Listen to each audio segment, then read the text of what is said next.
Hello दोस्तों, अब हम डिस्कस करेंगे इसमें सर्किट डायग्राम के बारे में। तो आइए स्टार्ट करते हैं आपका क्या सर्किट डायग्राम। ठीक है, अब सर्किट डायग्राम के अंदर आपका देखिए पहले आपकी टर्म आती है सर्किट। तो अब हम पहले देखेंगे सर्किट के बारे में कि आपका सर्किट क्या चीज होती है। तो यहां से आपका देखिए इलेक्ट्रिक सर्किट, पहले हम पढ़ेंगे इलेक्ट्रिक सर्किट को। ठीक है, अब सर्किट आपका क्या होता है? सर्किट वो सर्कुलर पाथ होता है आपका जहां से कंटिन्यूअस करंट फ्लो करता है। और किसकी हेल्प से करता है? कनेक्टिंग वायर्स की हेल्प से और कंडक्टिंग मटेरियल की हेल्प से। तो इनके थ्रू जो आपका करंट फ्लो करेगा किसी भी क्लोज्ड पाथ में, उसको हम बोलते हैं आपका क्या? Electric circuit. तो यहां से द सर्कुलर मतलब ऐसे गोल, जहां से स्टार्ट हुआ वहीं पे आपका एंड हो गया। द सर्कुलर क्लोज्ड पाथ, ठीक है, circular closed path in which continuous flow of electric current takes place with the help of किसकी हेल्प से? Connecting wires and conducting material. इनकी हेल्प से अगर आपका कंटिन्यूअस क्या फ्लो करता है? करंट अगर आपका फ्लो करता है तो उसको हम बोलते हैं आपका इलेक्ट्रिक सर्किट। ठीक है, ये आपकी बिल्कुल सिंपल डेफिनेशन हुई कि अगर आपका कहीं भी क्लोज्ड पाथ से करंट आपका फ्लो कर रहा है और उसके अंदर आपका क्या कनेक्ट है? कनेक्टिंग वायर्स या फिर आपके कंडक्टिंग मटेरियल्स। अब जरा हम इसका उदाहरण देखते हैं, आपका क्या आएगा। यहां से अगर हम मान लें कि हम अपने घर पे लाइट आपका ऑन करते हैं, मान लो भाई आपने ट्यूबलाइट ऑन कर दी और या फिर आप समझ लीजिए आपने फैन ऑन कर दिया। ठीक है, तो जैसे हम इसको ऑन करेंगे, ऑन करने का मतलब अब ऐसा तो है नहीं कि फैन आपका डायरेक्टली आपका किससे कनेक्ट है? उस स्विच के जस्ट बाद में कनेक्ट है। वहां से आप पे क्या होंगी? कुछ वायर्स होती हैं सर्किट के अंदर जो आपकी फैन तक जाती हैं। उनको बोलते हैं आपकी कौन सी वायर्स होंगी? Connecting wires. उनको क्या बोलते हैं? आपका कनेक्टिंग वायर्स। जो यहां पे मैंने मेंशन किया हुआ है ये आपकी क्या है? कनेक्टिंग वायर्स हैं। और कंडक्टिंग मटेरियल आपका क्या है? जो फैन के अंदर आपने कॉपर की वाइंडिंग दी हुई है या फिर जो आपने कॉपर या फिर जो भी मटेरियल आपने प्लेस किया हुआ है उसको हम बोलते हैं कंडक्टिंग मटेरियल। ऐसे ही आपकी ट्यूबलाइट्स के अंदर आपका क्या होता है? फ्लोरेसेंट ट्यूबलाइट, एलईडी ट्यूबलाइट आपकी होती हैं, उनके अंदर आपकी लाइट ग्लो करती है। तो वहां पे आपका क्या होता है? कंडक्टर आपका होता है। तो कंडक्टर की ही हेल्प से आपकी क्या होती है? वहां पे लाइट ग्लो करती है। तो अगर किसी भी क्लोज्ड पाथ के अंदर आपका क्या है? कनेक्टिंग वायर्स हैं और कंडक्टिंग मटेरियल है, वहां से करंट फ्लो कर रहा है, तो उसको हम बोलते हैं आपका क्या? Electric circuit. अब इसका छोटा सा आपका एक एग्जांपल देखते हैं। जैसे अभी आपने क्या बनाया था? इलेक्ट्रिक सिंबल्स आपके बनाए थे। तो इलेक्ट्रिक सिंबल्स की हेल्प से अगर मैं मान लेता हूं भाई बल्ब है आपका, ठीक है, ये आपका मान लीजिए बल्ब हो गया। अब इस इलेक्ट्रिक बल्ब के अंदर आपने क्या कनेक्ट किया हुआ है? एक आपका स्विच कनेक्ट किया हुआ है और साथ में आपने क्या कनेक्ट किया हुआ है? एक बैटरी आपने कनेक्ट कर दी है। ठीक है, तो यहां पे आपका इस सर्किट को हम क्या बोलेंगे? आपका इस सर्किट के अंदर आपका क्या हो जाएगा? जब करंट फ्लो करेगा, जब हम आपका इस स्विच को क्लोज करेंगे तो यहां से आपका करंट फ्लो करेगा और जितना करंट यहां से जाएगा उतना ही करंट आपका इस बल्ब के थ्रू होता हुआ वापिस आ जाएगा। तो ये पाथ कौन सा हो गया? आपका सर्कुलर क्लोज्ड पाथ आपका हो गया। और ये जो वायर्स आपने यहां पे रिप्रेजेंट की हैं, यानी कि ये जो पोर्शन आपको नजर आ रहा है, इसको हम बोलते हैं भाई आपका क्या? इसको क्या बोलेंगे? आपका कनेक्टिंग वायर्स। ये सारी की सारी आपकी क्या है? कनेक्टिंग वायर्स हैं। ठीक है, बैटरी को मत समझ लेना, बैटरी आपकी अलग है, बैटरी आपकी ये वाली है, बीच में आपकी क्या है? बैटरी के अलावा और बैटरी, बल्ब और स्विच को छोड़ के जो भी कुछ आपका है वो सब आपका क्या है? यहां पे कनेक्टिंग वायर्स है। ठीक है, अब यहां से इसको जो कनेक्टिंग मटेरियल है, कंडक्टिंग मटेरियल, ये मैं किसको बोल रहा हूं? इस बल्ब को आपका बोल रहा हूं। तो इनके थ्रू आपका क्या फ्लो कर रहा है? कंटिन्यूअस करंट आपका फ्लो कर रहा है। ठीक है, तो ये आपका हो गया क्या? इलेक्ट्रिक सर्किट के बारे में। अब जरा हम जान लेते हैं सर्किट डायग्राम आपका क्या होता है। तो देखो हमने जाने अनजाने में एक डायग्राम आपका बनाया है यहां पे, और इसी डायग्राम को हम क्या बोलते हैं, सर्किट डायग्राम। इसका मतलब आपका क्या हुआ, the diagram which is represented with the help of electric symbols। यहां पे आपने इलेक्ट्रिक सिंबल लगाया कि नहीं, बैटरी आपने लगाई, यहां पे आपने स्विच लगाया और आपने बल्ब लगा दिया। ये तीनों आप पे कौन से सिंबल हैं, इलेक्ट्रिक सिंबल्स हैं। तो अगर किसी भी डायग्राम्स को इलेक्ट्रिक सिंबल की हेल्प से रिप्रेजेंट किया जाए तो उसको हम बोलते हैं सर्किट डायग्राम। तो यहां से अब हम देखते हैं सर्किट डायग्राम की डेफिनेशन आपकी क्या होगी। तो सर्किट डायग्राम का मतलब the diagram which is represented with the help of electric symbols. जिनको किसकी हेल्प से रिप्रेजेंट किया जाए, इलेक्ट्रिक सिंबल की हेल्प से आपका रिप्रेजेंट किया जाए, इज कॉल्ड सर्किट डायग्राम। उसको आपका क्या बोलेंगे, सर्किट डायग्राम। उसको हम बोल देते हैं आपका सर्किट डायग्राम। तो ये आपका हो गया किसके बारे में भाई, सर्किट डायग्राम के बारे में। अब जरा हम इसमें देखते हैं कि क्या हम बल्ब को ऐसे ही रिप्रेजेंट करते हैं, बल्ब आपकी हो गई, ट्यूब आपकी हो गई, या फिर आपकी कंडक्टिंग मटेरियल हो गई, क्या हम इनको ऐसे ही रिप्रेजेंट करेंगे या फिर इसके अंदर कुछ मॉडिफिकेशन करेंगे। क्योंकि बल्ब का तो हमें साइन पता है, अब फैन का साइन तो हमें नहीं पता है ना। अब फैन को यहां पे इतने बड़े फैन को हम रिप्रेजेंट भी नहीं कर पाएंगे, है ना। तो अब हम देखते हैं इसमें कि कैसे हम उसको रिप्रेजेंट करेंगे।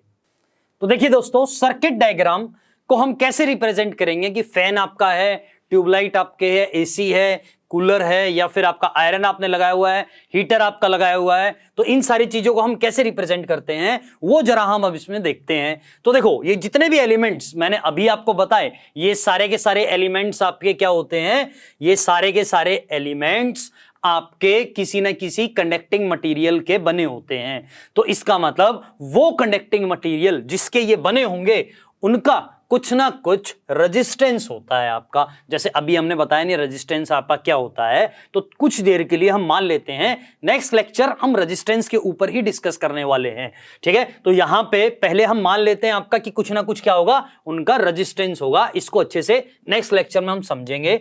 तो यहां से आपका समझो कि भाई आपका कुछ ना कुछ रेजिस्टेंस है, और किसी भी आपके इलेक्ट्रिकल इक्विपमेंट को, यानी कि इसको हम फैन भी समझ सकते हैं कि फैन के अंदर आपका कुछ रेजिस्टेंस होगा, इसको हम समझ सकते हैं आपका कि ये आपकी ट्यूबलाइट भी हो सकती है, इसको हम समझ सकते हैं आपका हीटर, इसको हम समझ सकते हैं आपका कूलर, ठीक है। इसको हम कुछ भी समझ सकते हैं। रेजिस्टेंस का मतलब आपका यही होता है, यानी कि ये आपका किसको रिप्रेजेंट करता है, इलेक्ट्रिकल इक्विपमेंट को रिप्रेजेंट करता है, ठीक है। तो ये आपका हो गया इलेक्ट्रिकल इक्विपमेंट। इसके बाद में यहां पे आपने क्या लगाया हुआ है, एक आपका स्विच आपने लगा दिया। अब इसके बाद में ये आपका हो गया है क्या, बैटरी। तो जब हम इसको किसके साथ में कनेक्ट करेंगे, आपका बैटरी के साथ में आपका कनेक्ट करेंगे, तो यहां पे पॉजिटिव और यहां पे आपका आ जाएगा नेगेटिव। तो इस डायग्राम को हम बोलते हैं आपका कौन सा डायग्राम, सर्किट डायग्राम, यानी कि वो डायग्राम जिसको इलेक्ट्रिकल सिंबल की हेल्प से बनाया जाए। बैटरी है आपका, स्विच है आपका और रेजिस्टेंस है, तो इसका मतलब इसको किसकी हेल्प से बनाया गया, इलेक्ट्रिकल सिंबल की हेल्प से आपका बनाया गया है, ठीक है। तो ये आपका क्या हो गया, सर्किट डायग्राम आपका हो गया है। अब देखो इसमें भाई आपने पढ़ा था कि वोल्टमीटर आपका क्या मेजर करता है, वोल्टेज को मेजर करता है, ठीक है। तो अब आपके करंट को क्या मेजर करेगा, उसको हम बोलते हैं एम्पियर मीटर, और शॉर्ट फॉर्म में आपका होता है एमीटर। तो एमीटर को हम कनेक्ट करते हैं आपका कहां पे, सीरीज के अंदर। अब सीरीज क्या होता है, यानी कि हम प्लेस करते हैं उसको जहां से करंट फ्लो कर रहा है उसी के पाथ में कहीं हम इसको प्लेस कर देते हैं। जैसे मान लीजिए यहां से जैसे हम सर्किट को क्या करेंगे, आपका क्लोज करेंगे, ये क्लोज सर्किट का आपका सिंबल हो गया। तो जैसे हम सर्किट को क्लोज करेंगे यहां से आपका क्या फ्लो करेगा, आई, और हमें पता है यहां पे आपका क्या मिलेगा, वापिस आई मिल जाएगा। जितना आपने करंट भेजा उतना ही करंट आपका वापिस आ जाता है बैटरी के पास में, ठीक है। तो यहां से आपका क्या हो जाएगा कि यहां पे आपका करंट आई है, आई अगर आपका मान लीजिए 1 एम्पियर है तो 1 एम्पियर ही आपका यहां पे होगा, है ना।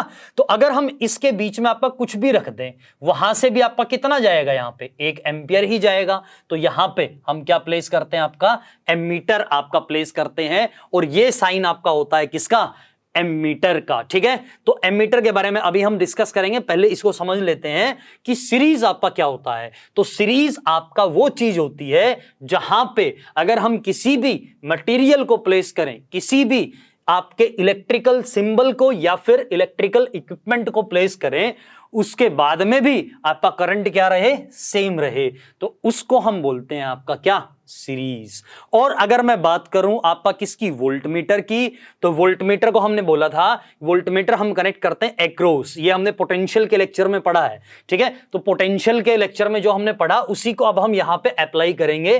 तो यहां पे एक्रॉस, इसका मतलब रेजिस्टेंस के एक्रॉस हम यहां पे कनेक्ट कर देंगे आपका किसको, वोल्टमीटर को।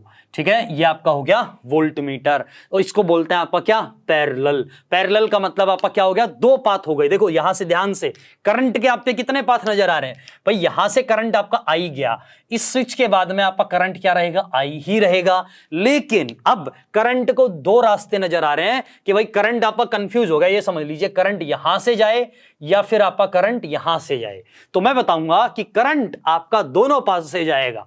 ठीक है, हाँ ये जरूर हो सकता है कि कहीं से कम जाए कहीं से ज्यादा जाए, करंट आपका दोनों पाथ से जाएगा। तो अगर आपका करंट दो पाथ में डिवाइड हो जाता है और वापस आपका मिल जाता है और वापस मिलके उतना ही करंट बना देता है, तो इसका मतलब वो चीज जहां से आपका करंट डिवाइड होना शुरू हुआ वो आपकी किस में होगी, पैरेलल में आपकी हो जाएगी। इसको हम बोलते हैं पैरेलल। ठीक है, तो करंट जहां पे डिवाइड हो जाता है यानी कि बट जाता है दो पार्ट्स में या तीन पार्ट्स में या चार पार्ट्स में, उसको हम बोलते हैं आपका क्या, पैरेलल। और अगर आपका करंट क्या रहता है, सेम रहता है, यानी कि अगर 1 एम्पियर आपने भेजा और बाद में भी 1 एम्पियर रहा, तो इसका मतलब वो आपका क्या हो जाएगा, सीरीज आपका हो जाएगा। ठीक है, तो अब जरा हम इसमें देखते हैं एमीटर और ये की, इन दोनों के थ्रू ये आपकी क्या है, इसको की भी बोल सकते हैं, स्विच को हम क्या बोल सकते हैं, की।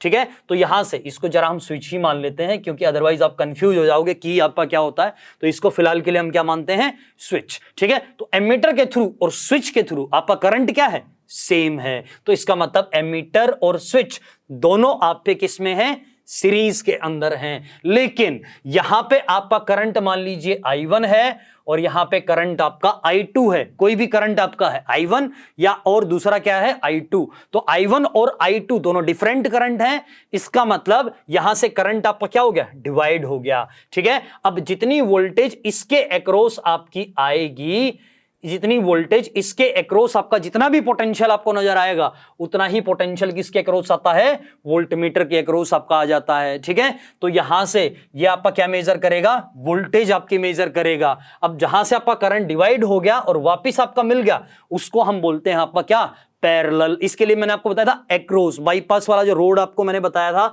और एक सिटी के थ्रू जो जा रहा था, तो पहले जहां से आपका चल रहा था वहां से और वापिस जहां पे आपका मिल गया, वो दोनों आप पे क्या हैं, सेम पाथ हैं, तो इसको हम बोलते हैं आपका कौन सा, पैरेलल। ठीक है, तो ये आपका पैरेलल में है और इन दोनों का जो कॉम्बिनेशन है, क्योंकि इसके बाद में और इसके बाद में आपका करंट क्या है, यहां पे सेम है, तो ये दोनों का जो कॉम्बिनेशन है ये आपका किस में है, पैरेलल में है। और इस स्विच के साथ में क्या है, इन दोनों का कॉम्बिनेशन सीरीज में है, क्योंकि यहां पे और यहां पे करंट आपका क्या हो जाता है, सेम हो जाता है। तो ये जरा आपको समझने की जरूरत है कि यहां पे सीरीज क्या होता है, पैरेलल क्या होता है। अगर आप लोगों को अभी भी नहीं समझ में आया तो अब हम इसको आगे पढ़ेंगे, जब आपका रेजिस्टेंस सीरीज कनेक्शन पढ़ेंगे और रेजिस्टेंस इन पैरेलल पढ़ेंगे, तब आपको बिल्कुल क्लियर हो जाएगा। ठीक है ना, तो ये आपका हो गया इसके बारे में। अब जरा हम देख लेते हैं इसमें, ये तो आपने बना दिया किसको, सर्किट सिंबल को, है ना। अब हम देखते हैं आपका एमीटर के बारे में। बाकी सब कुछ हमने पढ़ा भाई, सर्किट डायग्राम आपका क्या होता है, जहां पे इलेक्ट्रिक सिंबल की हेल्प से अगर किसी को डायग्राम को बना दिया जाए वो आपका क्या कहलाता है, सर्किट डायग्राम। इलेक्ट्रिक सर्किट जहां पे जिस क्लोज पाथ के अंदर कंटिन्यूअस करंट आपका फ्लो करे उसको इलेक्ट्रिक सर्किट बोलते हैं। और करंट के बारे में तो हमने देखा ही था कि फ्लो ऑफ चार्ज पर सेकंड होता है ना। अब जरा हम इसमें देखते हैं एमीटर आपका क्या होता है, तो जरा हम एमीटर के बारे में भी जान लेते हैं। एमीटर इसको बोलते हैं आपका कौन सा, एम्पियर मीटर। ये आपका किसको मेजर करता है, एम्पियर किसकी यूनिट है, करंट की यूनिट है। तो ये चीज बताने की जरूरत नहीं होगी कि यहां पे ये किसको मेजर करेगा, it measures magnitude of current, कि करंट का कितना मैग्नीट्यूड है उसको ये मेजर करके बताता है। तो ये आपका हो गया किसके बारे में? एमीटर के बारे में। अब एमीटर आपका कहां पे कनेक्ट होता है? सीरीज में कनेक्ट होता है। तो नेक्स्ट आपका point, ammeter is always connected in series. ये कहां पे कनेक्ट होगा? सीरीज में। क्यों कनेक्ट होगा? क्योंकि करंट आपका क्या है? सेम है। Because current will be same in series. अच्छा, अब आपके दिमाग में क्वेश्चन आ रहा होगा, भाई वोल्टमीटर आपका क्यों कनेक्ट होता है? कहां पे? पैरेलल में। क्योंकि पैरेलल के अंदर क्या चीज सेम होती है? वोल्टेज, या फिर हम बोले पोटेंशियल डिफरेंस। वोल्टेज या फिर पोटेंशियल डिफरेंस आपका पैरेलल में क्या रहता है? सेम रहता है। इस वजह से उसको हम कनेक्ट करते हैं वोल्टमीटर को कहां पे? पैरेलल में। ठीक है, ये आपका हो गया। नेक्स्ट आपका क्या आ जाएगा इसमें? अब देखो, जब आपने क्या किया, एमीटर को यहां पे लगाया, तो एमीटर भी तो किसी ना किसी कंडक्टिंग मटेरियल का पार्ट है ना। तो अगर आपने फैन का रेजिस्टेंस बताया, बल्ब का आपका रेजिस्टेंस बताया, और आपने ट्यूबलाइट्स, बाकी जितने भी आपके इलेक्ट्रिकल इक्विपमेंट है, सभी का आपने क्या बताया? रेजिस्टेंस बताया। तो इसका मतलब एमीटर का भी आपका कुछ ना कुछ रेजिस्टेंस होगा। ये भी इलेक्ट्रिकल इक्विपमेंट है ना। तो इसका जो इलेक्ट्रिकल रेजिस्टेंस होता है ये बहुत ही कम होता है, ना के बराबर। ठीक है, किसके बराबर आपका रेजिस्टेंस होगा? ना के बराबर आपका रेजिस्टेंस हो जाएगा। तो यहां से जरा हम इसकी कैटेगरी देखते हैं। नेक्स्ट आपका द इंटरनल रेजिस्टेंस, यानी कि इसका जो रेजिस्टेंस होगा, internal resistance of ammeter is very small, बहुत ही कम होता है। ठीक है, ब्रैकेट में लिख देते हैं इन मिली ओम और माइक्रो ओम रेंज। इस रेंज के अंदर आपका इसका रेजिस्टेंस हमें मिलता है, बहुत ही कम, ना के बराबर। ठीक है, अगर हम आइडियल के केस की बात करें, वैसे तो आइडियल आपका कुछ भी नहीं होता। आइडियल तो सिर्फ एक ही चीज होती है, भगवान, है ना। आइडियल मैं भी नहीं हूं, ठीक है ना। तो इसका मतलब आपका क्या हुआ कि आइडियल के केस की अगर हम बात करें, तो in case of ideal ammeter के केस में, यानी कि अगर आपका रेजिस्टेंस वहां पे नहीं है ना, यानी कि आपका कुछ भी यहां से जितना करंट आपका आया उतना ही आगे चला गया। आइडियल का मतलब होता है कि यहां पे आपका कोई भी पोटेंशियल के अंदर गिरावट नहीं आई। देखो, पोटेंशियल ड्रॉप दो चीजें होती हैं। एक तो आपका होता है अप्लाइड वोल्टेज। अप्लाइड वोल्टेज तो हम यहां से करते हैं, बैटरी को बोल सकते हैं आपका क्या? Applied voltage. और जो यहां पे आपका ये V आपको नजर आ रहा है, इसको हम बोलते हैं पोटेंशियल ड्रॉप। ठीक है, इसको आपका क्या बोलेंगे? पोटेंशियल ड्रॉप आपका बोलेंगे। ठीक है, तो in case of ideal ammeter, अगर आपका एमीटर आइडियल है तो उसके केस में पोटेंशियल ड्रॉप 0 होना चाहिए। उसके केस में आपका क्या हो जाएगा? Potential drop will be 0। इसका पोटेंशियल ड्रॉप आपका क्या होगा? 0। और क्यों होगा? बिकॉज इट्स इंटरनल रेजिस्टेंस, तब हम इसका इंटरनल रेजिस्टेंस मान लेते हैं, it's internal resistance will be 0। ठीक है, इसका इंटरनल रेजिस्टेंस हम क्या मान लेते हैं? आपका 0 मान लेते हैं। तो हम बताते हैं इसके क्रॉस कोई भी पोटेंशियल ड्रॉप नहीं होगा। ठीक है, ये आपका आइडियल के केस में है, लेकिन ऐसा नहीं होता आपका। ठीक है ना, ये प्रैक्टिकल वाला केस है। ऊपर वाला जो मैंने आपको बताया ये प्रैक्टिकल के केस में है और नीचे आइडियल के केस में है। क्लियर है ना। अब इसके बाद में हम आगे देखेंगे कि भाई ये आपका इंटरनल रेजिस्टेंस आपका कैसे 0 हो जाता है, पोटेंशियल ड्रॉप आपका 0 जब होता है ना। क्योंकि अभी हमने रेजिस्टेंस के बारे में नहीं देखा, ये एमीटर आपका सीरीज में आ गया था, एमीटर के कनेक्शन आपका आ गया था, तो मैंने एमीटर के बारे में आपको बता दिया। ठीक है, अब जरा हम इसमें और चीज देख लेते हैं। जैसे आपका अगर कोई कंडक्टर है, इसी के अंदर आपका देखते हैं, जैसे मान लीजिए आपका कोई कंडक्टर है, कंडक्टर्स का रेजिस्टेंस आपका होता है मिली ओम्स में। ठीक है, किसमें आपका होगा? मिली ओम्स के अंदर। ठीक है, या फिर माइक्रो ओम में भी हो सकता है आपका। ठीक है, ये तो आपका हो गया किसका? कंडक्टर्स के केस में, है ना। ये कंडक्टर्स आप समझ सकते हैं मेटल्स के केस में आपका, जैसे कॉपर, आपका एल्युमिनियम, इस टाइप के आपके जो मेटल्स होते हैं उनका रेजिस्टेंस इतना होता है। अलॉयज के केस में आपका कुछ ओम्स हो सकता है, कुछ ओम में मिलेगा। फिर आपका आता है इंसुलेटर्स। इंसुलेटर्स के केस में अगर हम बात करें प्लास्टिक वगैरह का, इनका जो रेजिस्टेंस होता है या तो मेगा ओम में मिलेगा या फिर किलो ओम में मिलेगा, यानी कि बहुत ही ज्यादा रेजिस्टेंस होता है। इसको हम रेजिस्टेंस के केस में बहुत अच्छे से आपका एनालाइज करेंगे कि कैसे होता है। फिलहाल के लिए सिर्फ हम इतना समझते हैं कि मेटल्स का जो रेजिस्टेंस होता है, क्योंकि हमारे काम के क्या चीज है, कॉपर और एल्युमिनियम, मोस्टली जो आपके सर्किट होते हैं वो कॉपर या एल्युमिनियम के ही बने होते हैं। तो इसका मतलब कॉपर और एल्युमिनियम जो कि आपके किसके कैटेगरी में आते हैं, कंडक्टर्स की कैटेगरी में आते हैं, मेटल्स की कैटेगरी में, ठीक है। उनका रेजिस्टेंस मिली ओम में या फिर आपको किसमें मिलेगा, माइक्रो ओम में। तो ये था आपका किसके बारे में, आपका करंट के बारे में, और हमने पढ़ा एमीटर के बारे में। अब इससे रिलेटेड हम कुछ क्वेश्चन देखते हैं। देखिए दोस्तों, अब इस क्वेश्चन के अंदर आपका क्या कहना चाह रहा है, ये कह रहा है कि ए फ्लैश ऑफ लाइटनिंग, यानी कि जब आपकी बिजली कड़कती है उसके बारे में बात कर रहा है। तो ए फ्लैश ऑफ लाइटनिंग कैरीज, इसके अंदर कैरी मतलब इसके अंदर है क्या है, आपका 10 कूलम का चार्ज है। इसके अंदर आपका क्या है, 10 कूलम का चार्ज है। और कितनी देर के लिए बिजली आपकी कड़की है या कितनी देर के लिए बिजली गिरी, ये आपकी 10 मिली सेकेंड के लिए आपकी बिजली आपकी आई, ठीक है। बिजली गिरी मतलब जैसे आपकी धरती पे गिरती है उसके बारे में बात कर रहे हैं। तो उस इलेक्ट्रिसिटी को वैसे मैं आपको बता देता हूं कौन सा आपका चार्ज होता है, वहां पे स्टैटिक चार्ज होता है। और यहां पे जो हमने पढ़ा ये आपका किसके बारे में पढ़ा है, आपका करंट इलेक्ट्रिसिटी के बारे में, यानी कि करंट के बारे में पढ़ा, यानी कि चार्ज को मूव करवा दिया हमने यहां पे, ठीक है। तो यहां से a flash of lightning carries 10 coulomb of charge in 10 millisecond, कितने मिली सेकेंड में, 10 मिली सेकेंड में। What is the current, current आपका कितना होगा। और अगर आपकी वोल्टेज 10 मेगा वोल्ट हो जाए, अगर आपकी वोल्टेज कितनी हो जाए, 10 मेगा वोल्ट, तो आपको बतानी भाई एनर्जी आपकी कितनी होगी। एनर्जी के बारे में तो अभी हमने पढ़ा नहीं है, लेकिन करंट के बारे में हमने पढ़ा है। तो करंट आप लोग इसमें निकाल भी सकते हो। देखिए कैसे निकालेंगे इसके करंट को, तो यहां से गिवन आपका क्या क्या है, पहले हम गिवन को लिखते हैं। तो गिवन के अंदर आपका क्या है, 10 कूलम ऑफ चार्ज है। तो इसका मतलब Q it is equal to कितना है, 10 कूलम। और आपको टाइम गिवन है, कितना गिवन है, 10 मिली सेकेंड आपका टाइम गिवन है। तो T it is equal to 10 millisecond. और 10 मिली का मतलब आपका कितना हुआ, 10⁻⁻3। तो इसको मैं क्या लिख सकता हूं, 10 × 10⁻⁻3। और ये आपका कितना हो जाएगा, इसको हम लिख सकते हैं भाई 10⁻+1, ठीक है, क्योंकि यहां पे इसकी पावर +1 है, एक पावर है आपकी, और यहां पे आपका क्या है, -3 है। तो ये आपका हो जाएगा 10⁻⁻2, और इसको हम लिख सकता हूं 0.01 सेकेंड। इतना हम इसको लिख सकते हैं। और आपको क्या गिवन है, यहां पे वोल्टेज गिवन है, कितने गिवन है voltage, 10 mega volt. Mega volt का मतलब आपका हो गया, m है आपका यहां पे, तो इसका मतलब 10 × 10⁻6, जिसको हम बोल सकते हैं 10⁻7 वोल्ट। इतनी आपने क्या अप्लाई की हुई है, वोल्टेज आपने अप्लाई की हुई है।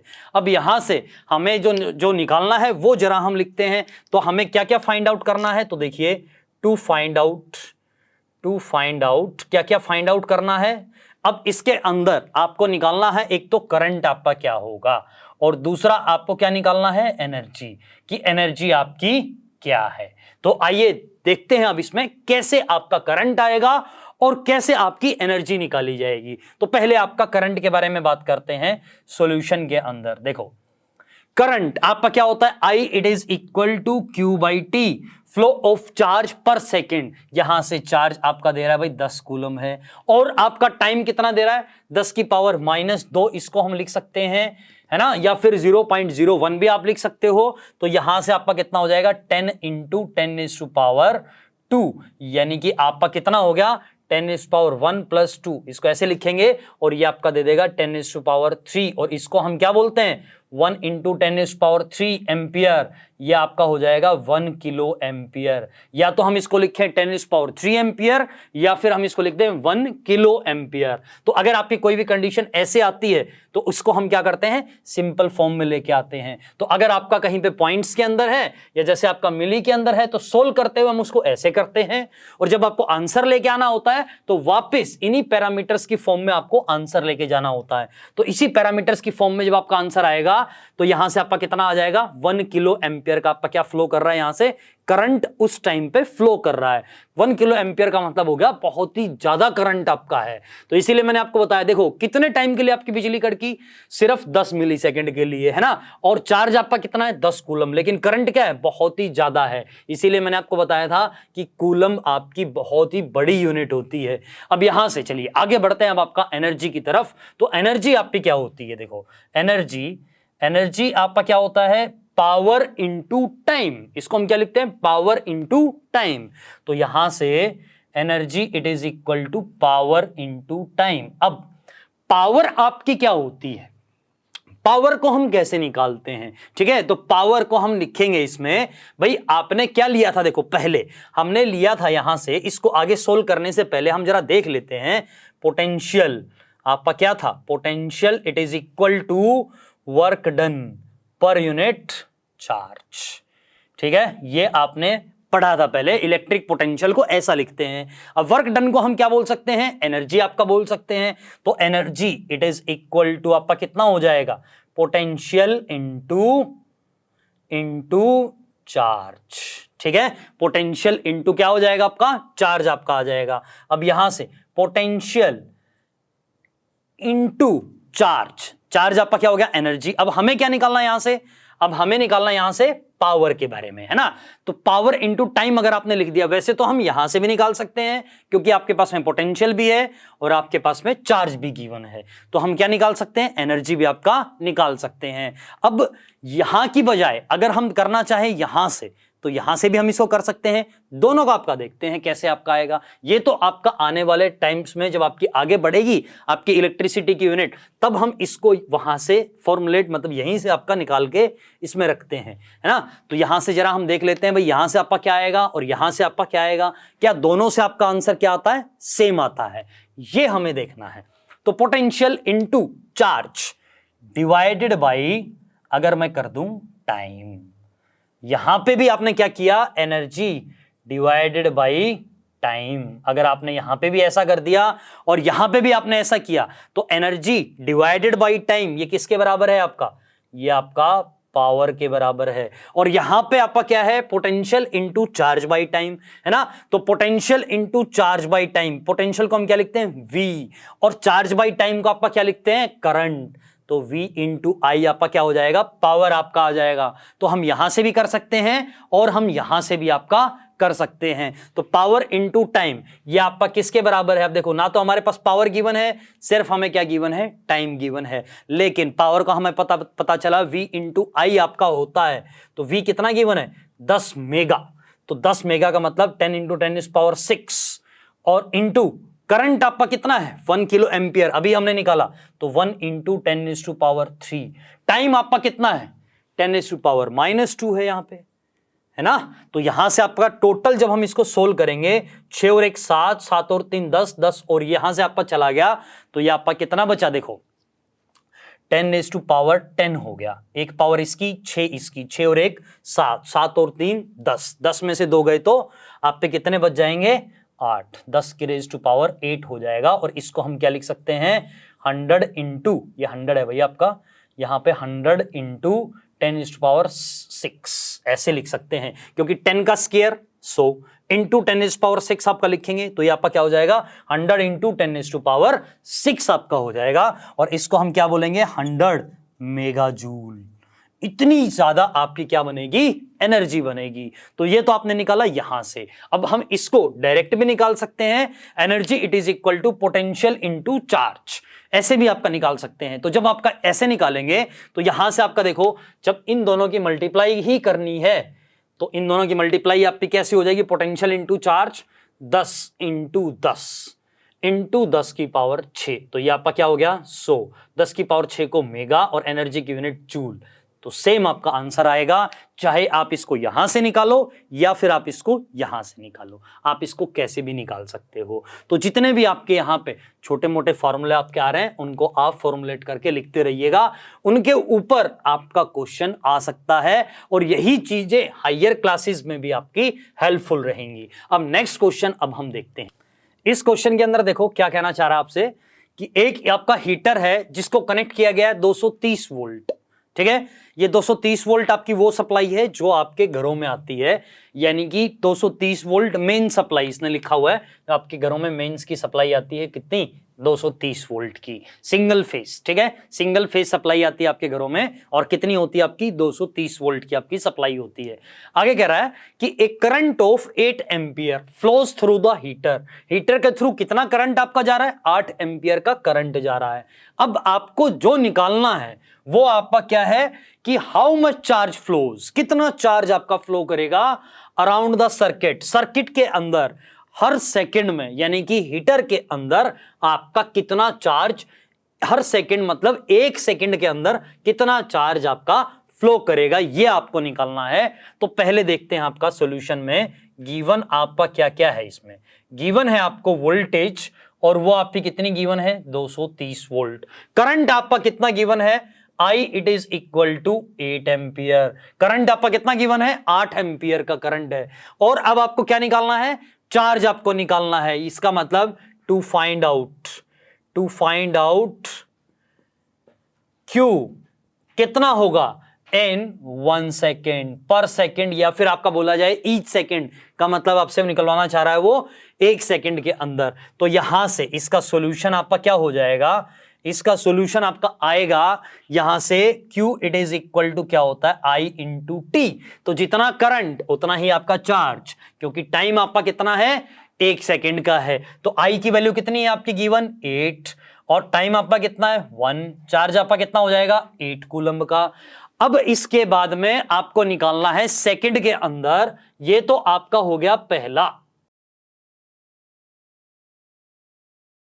सेकंड के अंदर आपका क्या आएगा, सेकंड के अंदर आपका आएगा how much energy is transferred, कितनी एनर्जी आपकी ट्रांसफर की जाएगी पर सेकंड में। तो अब जरा हम ये देखते हैं, तो how much energy is transferred, यानी कि एनर्जी आपकी क्या होती है, ये आपकी होगी पावर इनटू टाइम। ये अभी हमने लास्ट में ही देखा था, उसका यूज यहीं पे हो गया आपका। तो पावर आपको निकालनी है क्योंकि टाइम आपके पास में है, तो यहां से, और एनर्जी को हम दूसरे तरीके से भी निकाल सकते हैं आपका, मैंने अभी बताया वोल्टेज इनटू चार्ज से भी आपका। तो यहां से चार्ज हमने निकाल लिया, वोल्टेज भी हमारे पास में, वहां से भी निकाल सकते हैं और यहां से भी। तो पावर इनटू टाइम, यहां से पावर आपकी क्या हो जाएगी V इंटू आई, और टाइम आपका कितना है इनटू टाइम आपका कितना है, देखो यहां पे भी कह रहा है पर सेकंड, यानी कि टाइम आपका 1 सेकंड का है।